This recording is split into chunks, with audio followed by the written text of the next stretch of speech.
Hello students, आज हम hire purchase system किराया क्रय पद्धति का तीसरा भाग थर्ड पार्ट देखेंगे।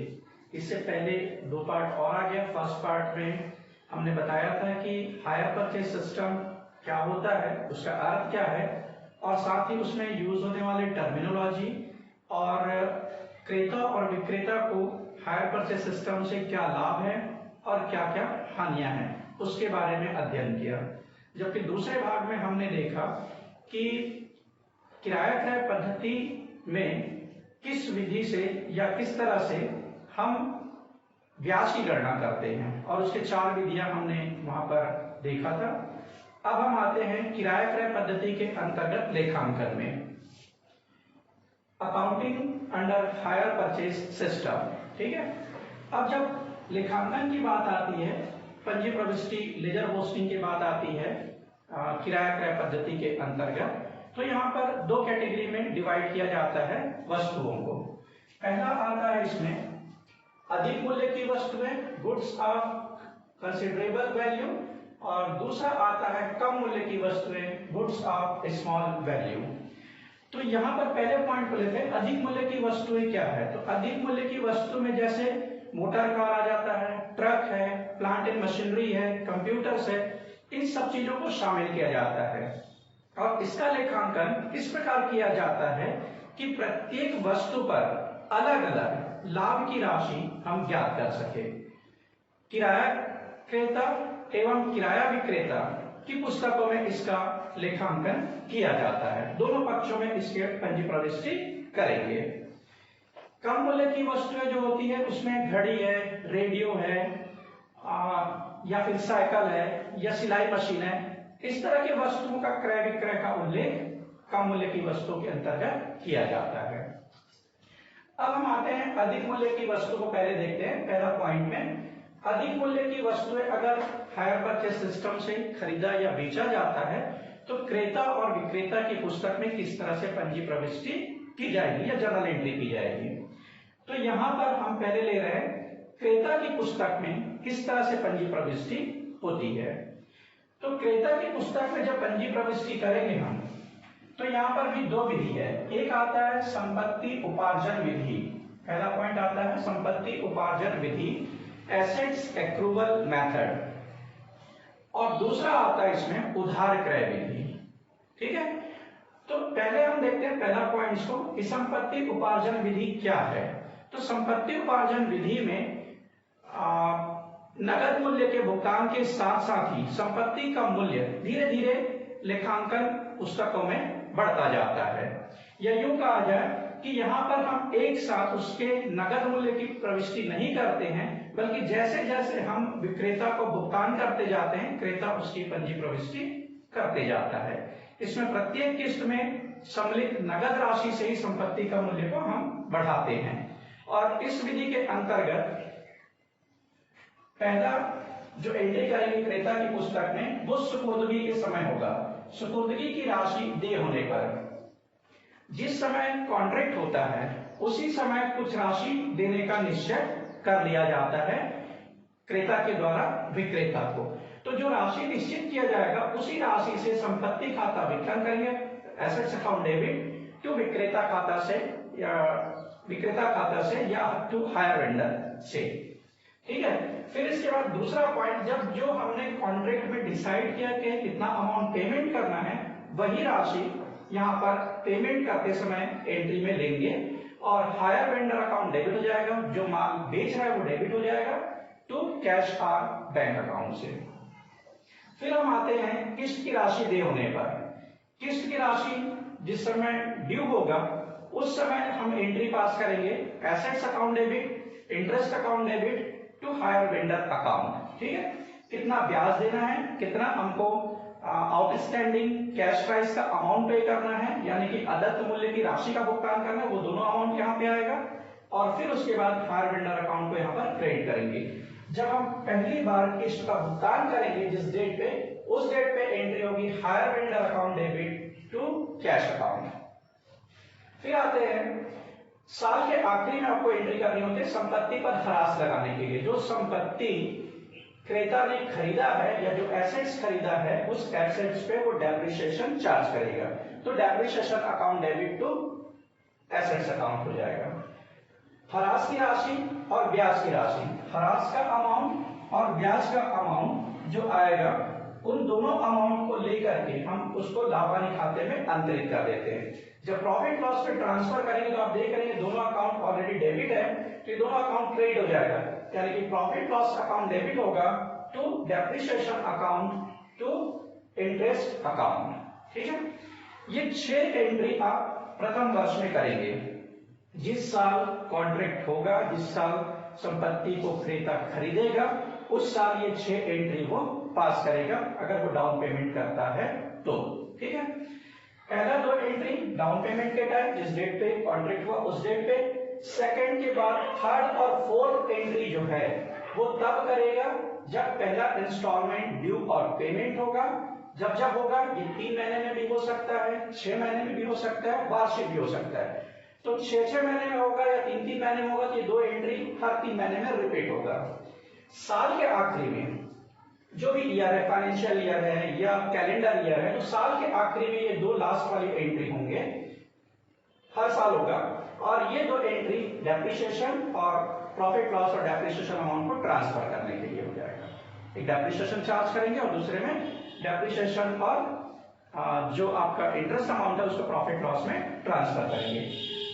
6 एंट्री एक साल में होगा, पहले साल, तीसरा, चौथा, पांचवा, छठवां एंट्री हर पहले साल के बाद दूसरे साल से प्रत्येक वर्ष करेंगे।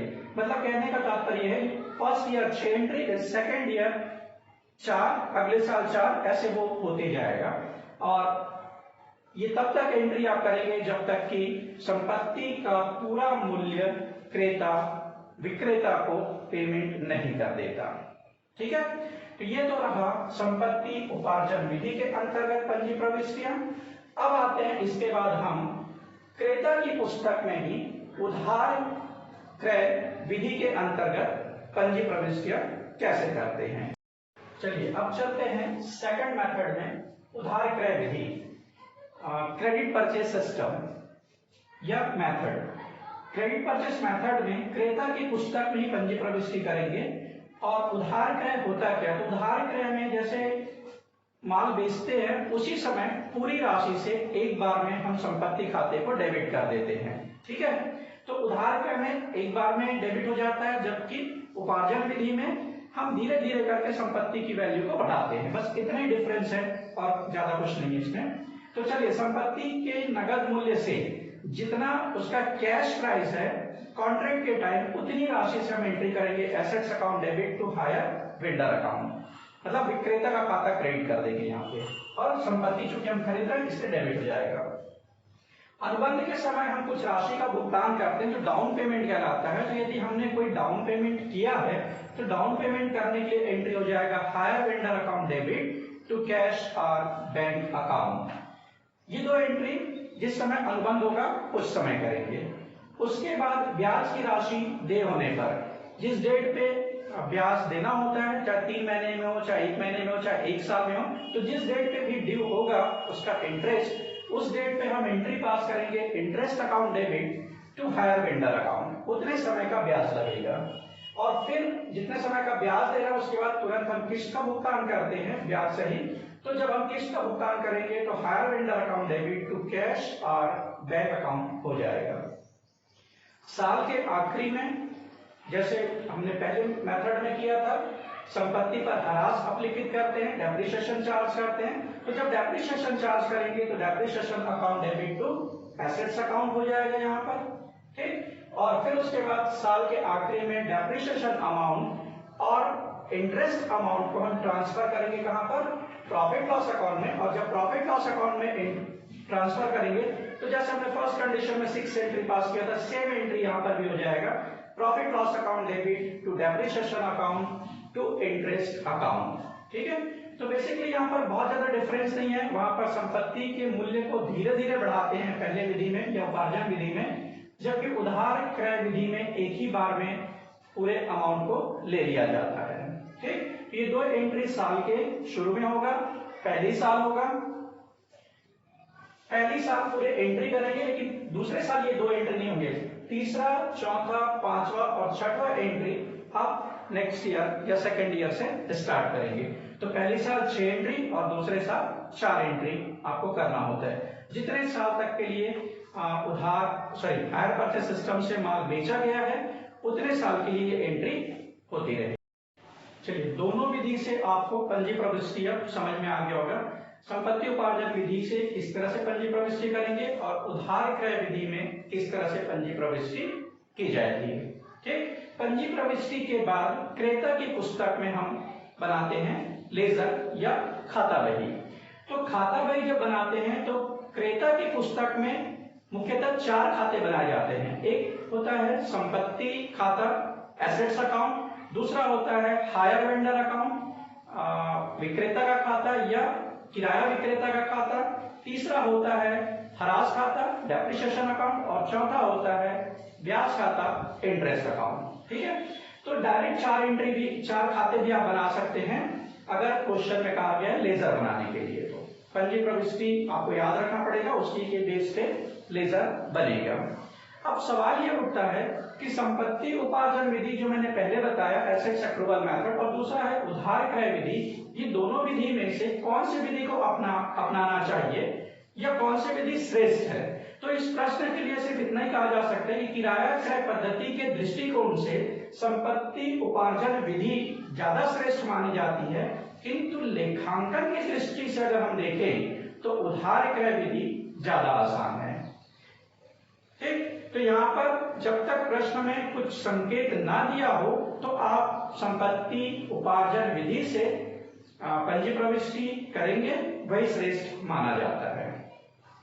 ठीक है, यहाँ पर एक चीज का उल्लेख और करना चाहूंगा, संपत्ति पर ह्रास, डेप्रिसिएशन ऑन एसेट्स। यहाँ पर आप देख रहे हैं डेप्रिसिएशन के लिए प्रोविजन किया है। इसमें की जो लेखा शास्त्री है उसमें 2 मत हैं। एक ग्रुप ये मानता है, एक समूह ये मानता है कि ह्रास का अपलेखन न किया जाए। ठीक, और उनका तर्क यह है ह्रास का अपलेखन नहीं करने के पीछे कि हायर परचेस सिस्टम में जब वस्तु को बेचा जाता है तो क्रेता तब तक उसका स्वामी नहीं होता जब तक कि अंतिम किस्त की राशि का भुगतान क्रेता के द्वारा न कर दिया जाए। तो क्रेता चूंकि मालिक नहीं है, स्वामी नहीं है, तो उसका जो संपत्ति है उस पर ह्रास भी नहीं काटना चाहिए, ह्रास की गणना नहीं करना चाहिए। जबकि दूसरा ग्रुप है उसका मानना है कि ह्रास अपलिखित किया जाए। तो दूसरा ग्रुप ये मानते हैं कि आखिरी में जब अंतिम किस्त की राशि का भुगतान किया जाएगा तो क्रेता जो है वो स्वामी हो जाता है, विक्रेता का स्वामित्व खत्म हो जाता है। तो फाइनली अंतिम में क्रेता का ही स्वामित्व होना है, तो क्यों ना शुरू से ही ह्रास की गणना की जाए, क्योंकि अगर हम उसके बाद जब वो स्वामित्व आता है उसके पास या स्वामी बनता है क्रेता, तब हम ह्रास की गणना करेंगे तो उस समय संपत्ति का मूल्य कम हो जाया जाता है। इसीलिए शुरू से ह्रास की गणना की जाती है। तो आप प्रश्न में क्वेश्चन में दिया रहेगा कि ह्रास की गणना करना है कि नहीं करना, लेकिन एक आइडिया है आपके पास, एक तरीका है आपके पास कि ह्रास की गणना आपको करना ही है। क्वेश्चन में दिया रहेगा, क्वेश्चन के अकॉर्डिंग चलना है आपको बनाते समय तो, लेकिन प्रैक्टिकल लाइफ में ध्यान रखिएगा कि ह्रास की गणना की जानी है। अब हम चलते हैं क्रेता की पुस्तक के बाद विक्रेता की पुस्तक में किस तरह से पंजी प्रविष्टि की जाएगी। तो विक्रेता की पुस्तक में पंजी प्रविष्टि के लिए चाहे क्रेता ने एसेट्स एक्रूवल मेथड से पंजी प्रविष्टि की हो या फिर क्रेडिट परचेस मेथड से, उससे कोई फर्क नहीं पड़ेगा। विक्रेता की पुस्तक में विक्रेता एक ही तरह से पंजी प्रविष्टि करता है। और जिस समय माल सुपुर्द की जाती है, सुपुर्दगी के समय हम एंट्री पास करेंगे। ये पूरे कैश प्राइस से होगा, टोटल वैल्यू से, hire purchaser account debit to hire sales account. जो कैश प्राइस होगा उसी मूल्य से अमाउंट यहाँ पर लिखेंगे। दूसरा एंट्री हम करते हैं अनुबंध के समय नगद प्राप्त करने पर कुछ न कुछ राशि क्रेता के द्वारा विक्रेता को डाउन पेमेंट के रूप में भुगतान किया जाता है। तो जिस समय कुछ राशि प्राप्त करेगा विक्रेता, उस समय कैश और bank account debit to hire purchaser account entry होगी। जिस समय पहला किस्त ड्यू होगा और किस्त ड्यू होगा उसी समय ब्याज भी ड्यू होगा, तो ब्याज जिस समय ड्यू होगा उस समय एंट्री पास करेंगे हम hire purchaser account debit to interest account. फिर जब पहली किस्त की राशि प्राप्त होगी उस डेट पे हम करेंगे कैश और bank account debit to hire purchaser account, ठीक है। फिर इसके बाद साल के आखिरी में ब्याज की राशि को लाभ हानि खाते में अंतरित किया जाएगा। क्योंकि ब्याज विक्रेता के लिए इनकम है, आय है, तो आय यहाँ पर प्रॉफिट लॉस के क्रेडिट साइड में जाएगा, तो interest account debit to profit loss account entry हो जाएगी। किराया विक्रय की राशि जो हायर वेंडर अमाउंट है, हायर सेल्स अमाउंट है, उस अमाउंट को हम ट्रांसफर करते हैं ट्रेडिंग अकाउंट में, और ट्रेडिंग अकाउंट में ट्रांसफर करेंगे तो hire sales account debit to trading account entry होगा, ठीक है। तो फर्स्ट एंट्री और सेकंड एंट्री ये होगा कॉन्ट्रैक्ट के समय, अनुबंध के टाइम पे। तीसरा और चौथा एंट्री जो होगा वो किस्त के टाइम पे होगा, जिस समय किस्त का भुगतान किया जाएगा। और पांचवी एंट्री जो है वो साल के आखिरी में होगा, जब ब्याज की राशि को हम लाभ हानि खाते में अंतरित करेंगे। और छठवें नंबर की एंट्री पहली साल बस होगा, फर्स्ट ईयर बस में होना है, जब हम सेल कर रहे हैं हायर सेल्स के अमाउंट को ट्रेडिंग में ट्रांसफर करने के। तो एक तरह से कह सकते हैं पहले साल फर्स्ट ईयर में 6 एंट्री होंगे और सेकेंड ईयर से थर्ड, फोर्थ और फिफ्थ वाली एंट्री होंगे, ठीक है। तो यहां तक समझ में आ गया होगा आपको कि हम किस तरह से क्रेता की पुस्तक में पंजी प्रविष्टि करेंगे, किस तरह से विक्रेता की पुस्तक में पंजी प्रविष्टि करेंगे। विक्रेता की पुस्तक में पंजी प्रविष्टि करने के बाद इसके खाते में भी, इसके बुक में भी कुछ खाते बनाने होते हैं। तो लेजर जो बनेंगे वो पहला बनेगा किराया क्रेता का खाता, हायर परचेसर अकाउंट। दूसरा हम बनाते हैं हायर सेल्स अकाउंट, किराया विक्रय खाता। और तीसरा बनेगा इसके में मुख्य रूप से ब्याज खाता, ठीक है।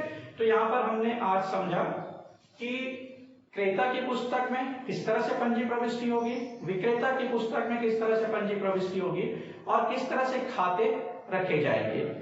आज के लिए इतना काफी है।